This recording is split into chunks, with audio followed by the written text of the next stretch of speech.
बिस्मिल्लाहिर्रहमानिर्रहीम। अस्सलाम वालेकुम नाज़रीन इकराम, मैं हूं मोहसिन शहज़ाद मुग़ल और आप देख रहे हैं वैली न्यूज़। नाज़रीन इकराम, आज मुल्क की तारीख़ का एक नया दिन रकम हो चुका है, एक नई तारीख़ रकम हो चुकी है। आज बहुत बड़ा फ़ैसला हुआ है। खान साहब ने जिस सरप्राइज़ की बात की थी, आज उन्होंने वो सरप्राइज़ दे दिया। हमारी जो प्रेडिक्शन थी कल के व्लॉग में, वो सारी बिल्कुल सही साबित हुई, सच साबित हुई। और दूसरी जानिब बात की जाए, इमरान खान साहब ने आज विकटें ही उखाड़ दी हैं। उन्होंने कहा था मैं आखिर गेंद तक खेलूँगा, लेकिन उन्होंने गेंद ही, वो कहते हैं किसी ने गेंद ही उठा के गायब कर दी है, तो गेंद को कराएगा कैसे। मतलब उन्होंने अदम एतमाद को ही ख़त्म कर दिया है। वोटिंग क्या होना, हार जीत क्या होना, सब उन्होंने चक्कर ही ख़त्म कर दिया। उसके अलावा इस सारे मामले में फ़ौज का एक बहुत बड़ा बयान सामने आया और ये 2-3 चीज़ें हैं जो बड़ी ज़रूरी हैं, वो आप तक पहुंचाएंगे इस व्लॉग में।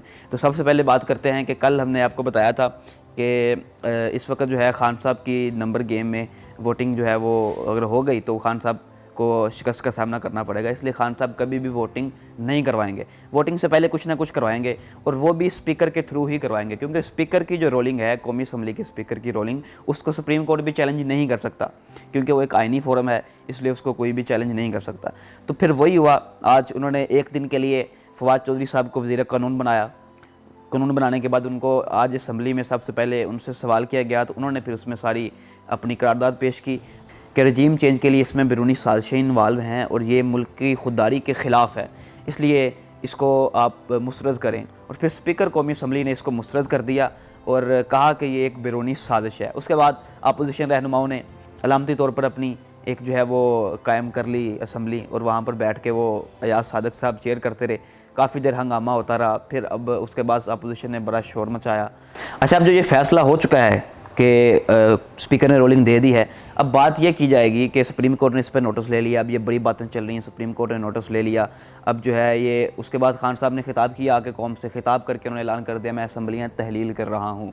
असम्बलियाँ तहलील करने की मैंने सिफारिश सदर साहब को भेज दी है। उसके थोड़े लम्हे ही बाद सदर साहब की जानिब से भी रिस्पॉन्स आ गया, आरिफ अलवी साहब की जानिब से, कि वो इसको एक्सेप्ट करते हैं और कौमी असम्बलियाँ तहलील कर दी गई हैं। कबीना सारी तहलील हो चुकी है। इस वक्त सिर्फ प्राइम मिनिस्टर साहब, जब तक कोई नया अबूरी प्राइम मिनिस्टर नहीं आता तब तक वो प्राइम मिनिस्टर रहेंगे। और जुलाई में 90 दिन बाद, ठीक 90 दिन बाद नए इलेक्शंस होने जा रहे हैं मुल्क में, और ये फ़ैसला हो चुका है। अब इसमें कोई ऊपर नीचे नहीं होगा। अगर सुप्रीम कोर्ट ने नोटिस लिया है तो वो नोटिस उन्होंने लिया है सिर्फ असम्बलियाँ तहलील होने पर लिया है। अगर वो कोई बात करे कि अदम एतमाद पर जो स्पीकर ने फ़ैसला दे दिया है उसमें कोई तब्दीली आ जाएगी, तो सुप्रीम कोर्ट ऐसा नहीं कर सकता। सुप्रीम कोर्ट स्पीकर की रोलिंग को चैलेंज नहीं कर सकता। इसलिए ये रोला सारा ख़त्म हो चुका है अदम एतमाद वाला। अब मुल्क में अगले 3 माह के बाद नए इलेक्शंस होने जा रहे हैं, ये क्लियर कट फाइनल हो चुकी है बात। अब देखा जाए तो इस सारे मामले में फ़ौज का बहुत बड़ा बयान, DGSPR साहब का भी कुछ ही लम्हे पहले बहुत बड़ा बयान सामने आया। उन्होंने कहा कि इस सारे मामले में जितनी सिचुएशन हुई, जितने ये सारे मामला तय पाए हैं अपोजिशन हुकूमत के दरमियान, जो भी हुकूमत ने किया सब कुछ, इसमें हमारा कोई किरदार नहीं है, हमारा इसमें कोई जो है किरदार नहीं है, हम इसमें इन्वॉल्व नहीं थे। यानी एक दफ़ा फिर फ़ौज इसमें अपने आप को न्यूट्रल साबित कर रही है। अब दूसरी जानिब बात की जाए अगले इलेक्शंस की, तो इलेक्शन 2023 की बजाय 2022 में होने जा रहे हैं। और इस इलेक्शन में देखा जाए तो अवामी मकबूलियत के लिहाज से देखा जाए तो खान साहब की मकबूलियत इस वक्त अरूज पर है। और दूसरी जानिब अपोजिशन को देखा जाए तो अपोजिशन इस वक्त ज़हनी तौर पर री इलेक्शंस के लिए तैयार नहीं है। अगर तैयार होती तो पहले इस्टेब्लिशमेंट इनको पहले भी ये ऑप्शन दे चुकी थी, तब भी इन्होंने एक्सेप्ट नहीं किया था री इलेक्शंस का ऑप्शन। तो इसलिए खान साहब को ये सूट कर रहे हैं री इलेक्शंस, इसलिए खान साहब ऐलान कर चुके हैं। असम्बलियाँ तहलील हो गई हैं, जुलाई में इलेक्शन होने जा रहा है। अब देखते हैं क्या होता है।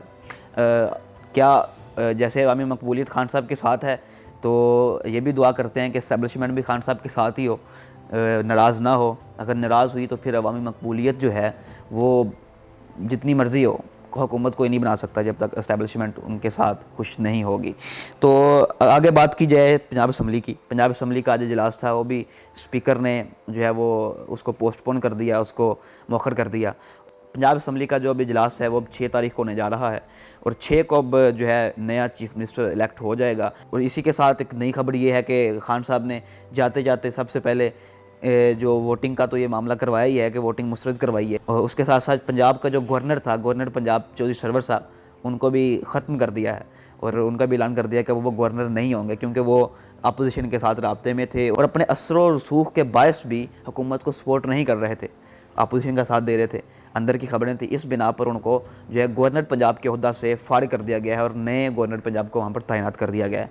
अब 6 तारीख को जो है पंजाब असम्बली की वोटिंग होने जा रही है और देखते हैं कि वहाँ पर क्या होता है। अब सुप्रीम कोर्ट ने जो चैलेंज किया है सारा मामला, उसमें सुप्रीम कोर्ट जो है वो आखिरकार यही कहेगा कि अगर कोई बंदा बात करता है, अपोजिशन कहती है कि हम जो है इसको चैलेंज करेंगे जाके, अगर वो चैलेंज करते भी हैं स्पीकर के फैसले को, स्पीकर की रोलिंग को, तो सुप्रीम कोर्ट उस पर यही कहेगा कि ये एक आइनी फोरम है, इसको हम चैलेंज नहीं कर सकते, इसलिए ये रोला सारा ख़त्म हो जाएगा।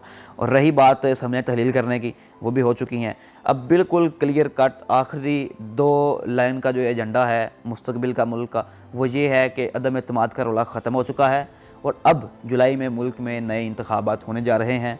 और इंतखाबात इस वक्त पीटीआई को ज़्यादा सूट कर रहे हैं, जबकि अपोजिशन को सूट नहीं कर रहे अवामी मकबूलियत के लिहाज से देखा जाए तो।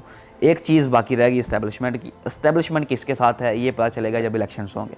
इसी के साथ इजाज़त दीजिए, इंशाल्लाह फिर मुलाकात होगी। अल्लाह हाफिज़। वैल्यू न्यूज़ की वीडियोस देखने के लिए हमारा यूट्यूब चैनल सब्सक्राइब कीजिए, साथ ही साथ बेल के आइकन पर भी क्लिक कीजिए ताकि आप हमारी आने वाली तमाम मालूमाती वीडियो से बाखबर रह सकें।